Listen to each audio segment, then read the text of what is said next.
CS professional paper 5 strategic management का chapter number 6 cover करेंगे। दोस्तों, जैसे समय के साथ लोग बदल जाते हैं, समय के साथ टेक्नोलॉजी बदल जाती है, समय के साथ एनवायरनमेंट बदल जाते हैं, वैसा दोस्तों बिज़नेस को भी बदलना पड़ता है। जब बिज़नेस के अंदर ट्रांसफॉर्मेशन लाएंगे, बिज़नेस के अंदर जो कोर प्रोसेस होता है उसको पूरा ही रीडिज़ाइन कर देंगे, तो उसे आम भाषा में BPR कहते हैं, बिज़नेस प्रोसेस री इंजीनियरिंग। दोस्तों, इसका मेन मकसद यही होता है कि जो भी फालतू के लेयर्स होते हैं, for example top to bottom में जैसे कि 10 लेयर है, 10 में से 3 काम के नहीं और 7 वैल्यू एडिशन दे रहे, तो जो 3 काम के नहीं उसे हटा देना चाहिए। उससे क्या होता है, ओवरऑल जो कॉस्ट होता है वो भी कट हो जाता है। तो BPR करने के पीछे ये मेजर आइडिया है। अगर छोटे मोटे चेंजेस लेते तो उसे BPR कहते नहीं है। और दोस्तों, ये जो कंसेप्ट है वो 1990 में लाया गया, वहाँ से एक रिपोर्ट के द्वारा ये लाया गया। फिर आगे जाके बहुत सारी बड़ी बड़ी कंपनियों ने अपने कंपनीज के अंदर ये BPR करके देखा। फॉर एग्जांपल हॉलमार्क हो गया, जो एक ग्रीटिंग कार्ड कंपनी है। फिर दूसरा कोडेक करके कंपनी है जो फोटोग्राफी में था, मतलब 1990 के टाइम पे। फिर BPR के अंदर क्या होता है कि ये मैनेजर से ये एक्सपेक्ट किया जाता है, और ये मैनेजर की एक टाइप की रिस्पॉन्सिबिलिटी भी होती है कि वो अपने सूझबूझ से एक फास्ट ट्रैक स्टेप ले लिए या कोई ड्रास्टिक कदम उठाए, जिससे जो कंपनी का जो जॉब डिज़ाइन हो सके, ऑर्गेनाइजेशन स्ट्रक्चर हो सके, मैनेजमेंट पे इम्पैक्ट आ सके। अब ये जॉब डिज़ाइन क्या होता है? जॉब डिज़ाइन का मतलब ये होता है दोस्तों कि जो कंपनीज़ के अंदर जो भी एम्प्लॉयज़ है उनके बीच में रोल्स और रिस्पॉन्सिबिलिटीज़ का बंटवारा कर देना। अब होता है कि ऑर्गेनाइजेशन स्ट्रक्चर क्या होता है? स्ट्रक्चर का मतलब ये होता है कि फॉर्मल स्ट्रक्चर हो सकता है, इनफॉर्मल स्ट्रक्चर हो सकता है, लाइन एंड अथॉरिटी स्ट्रक्चर हो सकता है, मैट्रिक्स स्ट्रक्चर हो सकता है, डिविजनल स्ट्रक्चर हो सकता है। ठीक है, तो ये सब होता है। अब समझते हैं ऑब्जेक्टिव क्या है BPR लाने के पहले। तो पहला ऑब्जेक्टिव तो ये है कि कंपनी के अंदर इफेक्टिवनेस बढ़े, दूसरा एफिशिएंसी बढ़े। अगर जब ये दोनों हो जाता है तो कंपनी के जो प्रोडक्ट्स है उसमें क्वालिटी इंप्रूव हो जाता है।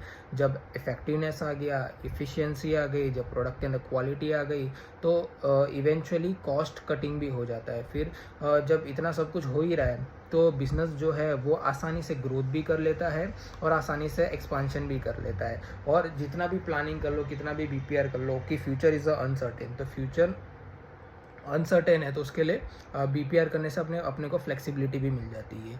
अब समझते हैं कि टाइपोलॉजी ऑफ BPR प्रोजेक्ट। तो इसे मैं कैसे याद रखता हूँ? BSc या तो MSc करके याद कर लेते हो, डिग्री का नाम है ऐसा करके। तो पहला समझते हैं कोर प्रोसेस। कोर प्रोसेस का मतलब क्या होता है कि जो प्राइमरी वैल्यू चेन एक्टिविटीज़ है, जो एग्जैक्टली कस्टमर से रिलेट करती है तो अफेक्ट करती है, तो वो कोर प्रोसेस में आ जाएगा, जो एकदम सेंट्रल है। ठीक है। फिर दूसरा आता है सपोर्ट प्रोसेस। सपोर्ट प्रोसेस का मतलब जो प्राइमरी वैल्यू चेन एक्टिविटी है उसके जो बिहाइंड द सीन में जो मदद करता है। फॉर एग्जांपल इंफॉर्मेशन टेक्नोलॉजी हो गया, HR हो गया, फाइनेंस हो गया, तो ये। फिर तीसरा है बिजनेस नेटवर्क प्रोसेस। अब बिजनेस नेटवर्क प्रोसेस में क्या आता है कि बिजनेस तो है मेरा, पर उसका नेटवर्क मतलब मेरे जो ताल्लुकात किस किस से होंगे। मेरा एक सप्लायर होगा, फिर मेरा बिजनेस है तो मेरे एक कस्टमर्स होगा, तो सप्लायर, बिजनेस, मेरे कस्टमर्स, तो ये एक प्रॉपर एक बिजनेस नेटवर्क हो गया दोस्तों। अब फोर्थ क्या है? Management process. मैनेजमेंट प्रोसेस जो अपने बचपन से पढ़ते आ रहे हैं, प्लानिंग हो गया, ऑर्गेनाइजेशन हो गया, डायरेक्शन हो गया, कंट्रोलिंग हो गया, तो ये सारा मैनेजमेंट में आ गया। अब ये देखते हैं कि एक सक्सेसफुल BPR के पीछे क्या क्या फैक्टर्स मायने रखते हैं। ठीक है, तो सबसे पहले इसको मैं कैसे याद रखता हूँ? चीफ मिनिस्टर ऑफिस में IT प्रोजेक्ट ले जाना है तो सी फॉर क्या है? चेंज इन मैनेजमेंट, मतलब मैनेजमेंट के अंदर चेंज लाना। ठीक है। फिर दूसरा है मैनेजमेंट का कॉम्पिटेंसी। जब इतना बड़ा ड्रास्टिक कदम उठा रहे तो ये चेक करना पड़ेगा कि जो मैनेजमेंट के अंदर जो लोग हैं वो कॉम्पिटेंट है या नहीं। फिर तीसरा ऑर्गेनाइजेशन स्ट्रक्चर, जो मैं पहले ही बता चुका हूँ कि फॉर्मल ऑर्गेनाइजेशन हो गया, इनफॉर्मल हो गया, लाइन हो गया, फंक्शनल हो गया, डिविजनल हो गया, मैट्रिक्स हो गया वो। फिर चौथा है BPR प्रोजेक्ट मैनेजमेंट, तो प्रोजेक्ट मैनेजमेंट हो गया। फिर last but not least IT कितना स्ट्रॉन्ग है। ठीक है। फिर जब BPR इम्प्लीमेंट करने की बात आती है तो दो टाइप के चैलेंजेस आते हैं। एक आता है टेक्निकल चैलेंज और एक आता है सोशल चैलेंज। टेक्निकल चैलेंज का मतलब क्या होता है कि एकदम से अगर कोई चीज़ लाते हैं, कोई भी चेंज होता है वो धीरे धीरे लाया जाता है। बट BPR में क्या होता है, पूरा रेडिकल, पूरा उथल पुथल हो जाता है, तो ये एक टेक्निकल मतलब इम्प्लीमेंटेशन में एक दिक्कत आती है। फिर दूसरा एक सोशल चैलेंज। सोशल चैलेंज में मतलब क्या होता है कि जो एम्प्लॉयज़ है वो काफ़ी रेजिस्टेंस हो जाते हैं, कि वो काफ़ी हैबिचुअल होते हैं। फिर जब बीपीआर इम्प्लीमेंट करते हैं तो एम्प्लॉय स्ट्राइक्स कर देते हैं, या तो फिर लेबर टर्नओवर बढ़ जाता है कि भाई लोग एब्सेंट होना चालू हो जाते हैं, या तो जॉब छोड़ के जाना चालू हो जाते हैं, ब्रेकडाउन हो जाता है। अब समझते हैं कि बीपीआर के टूल्स क्या क्या है। पहला टूल तो यही है कि भाई बेंचमार्क करा लो, या तो पूरे बिजनेस की मैपिंग करवा लो, या तो अपने मैनेजमेंट को चेंज कर दो। चौथा, कस्टमर से पूछ लो कि भाई उन्हें क्या नीड है, उनसे फीडबैक मंगवा लो। तो ये कुछ टूल्स। अब बीपीआर को अगर इम्प्लीमेंट करना है तो उसके लिए क्या क्या स्टेप्स लेने पड़ेंगे। सबसे पहला स्टेप तो ये है कि हमें ऑब्जेक्ट डिसाइड करना पड़ेगा कि भाई हम बीपीआर कर क्यों रहे हैं। हमें ऑब्जेक्ट को क्वांटिटेटिव टर्म्स में, क्वालिटेटिव टर्म्स में हमें बाइफरकेट करना पड़ेगा। फिर हमारे जो ऑर्गेनाइजेशन के जो भी एम्प्लॉयज़ हैं उन्हें कम्युनिकेट करना पड़ेगा, उन्हें बताना पड़ेगा कि हमारे ये क्वांटिटेटिव ऑब्जेक्ट्स है, ये हमारे क्वालिटेटिव ऑब्जेक्ट्स है, आपको कोई आपत्ति विपत्ति है करके। फिर जब एम्प्लॉयज़ से भी बात हो चुकी है तो अब नेक्स्ट स्टेप आता है हमारे कस्टमर से बात करना, कि कस्टमर से फीडबैक लेना कि कस्टमर क्या एक्सपेक्ट करते हैं हमारे कंपनी के प्रोडक्ट से।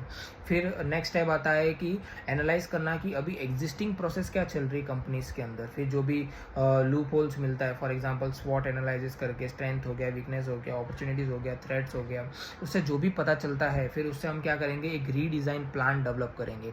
रीडिज़ाइन प्लान डेवलप होने के बाद उसे इम्प्लीमेंट कर देंगे इन सच ए वे वो एकदम ऑपरेशनल हो सके और ईजिली अडेप्टेबल हो सके। दोस्तों अब समझते हैं कि बिजनेस प्रोसेस री इंजीनियरिंग का लाइफ साइकिल क्या होता है। ये जो लाइफ साइकिल है वो एक विजन से शुरू होकर इम्प्रूविंग पे ख़त्म होता है। विजन में हमने क्या करेंगे कि हमारे बिजनेस का गोल क्या है।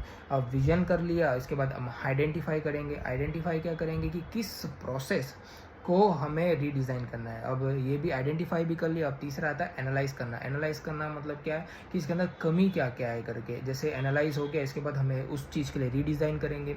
अब जैसे रीडिज़ाइन भी हो गया तो फिर उसे इवेल्युएट करेंगे। इवेल्युएट का मतलब क्या होता है कि बहुत सारे रीडिज़ाइन प्लान होता है, उसमें से कोई एक को सिलेक्ट करना, फिर उसको इम्प्लीमेंट करना, फिर समय के साथ साथ उसे इम्प्रूव करना।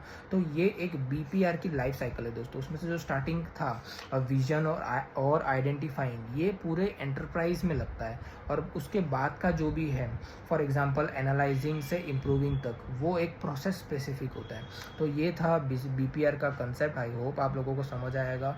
और इसके बाद का जो भी केस स्टडी है, जैसे फॉर एग्जांपल फोर्ड के बारे में दिया हुआ है, एयरबीएनबी का दिया हुआ है, ठीक है, तो ये मैं मेरे नेक्स्ट लेक्चर के अंदर कवर करूँगा। टिल देन आप अच्छे से पढ़िए और इसको रिवाइज करिए।